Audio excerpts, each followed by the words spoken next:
بسم اللہ الرحمن الرحیم۔ شروع اللہ کے نام سے جو بڑا مہربان نہایت رحم والا ہے۔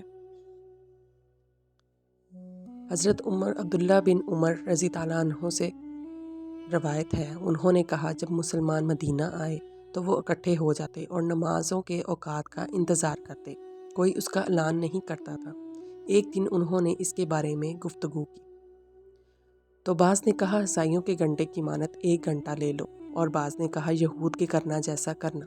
البتہ حضرت عمر رضی اللہ عنہ نے کہا تم ایک آدمی ہی کیوں نہیں بھیج دیتے جو نماز کا اعلان کرے؟ رسول اللہ صلی اللہ علیہ وسلم نے فرمایا، اے بلال اٹھو اور نماز کا اعلان کرو۔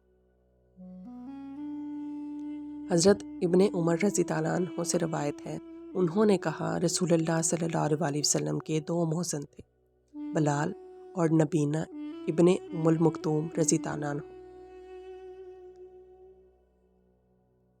حضرت عبداللہ بن عمرو بن عاص رضی اللہ عنہ سے روایت ہے کہ انہوں نے نبی کریم صلی اللہ علیہ وسلم کو سنا، آپ فرما رہے تھے جب تم مؤذن کو سنو تو اسی کی طرح کہو جیسے وہ کہتا ہے، پھر مجھ پر درود بھیجو، کیونکہ جو مجھ پر ایک دفعہ درود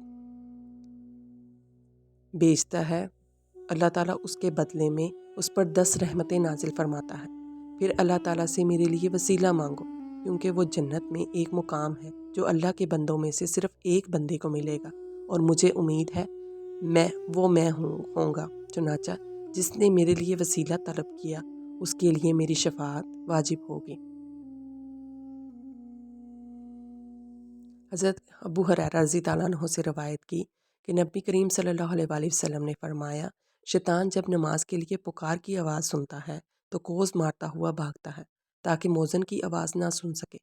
پھر جب مؤذن خاموش ہو جاتا ہے تو واپس آتا ہے اور نمازیوں کے دلوں میں وسوسہ پیدا کرتا ہے۔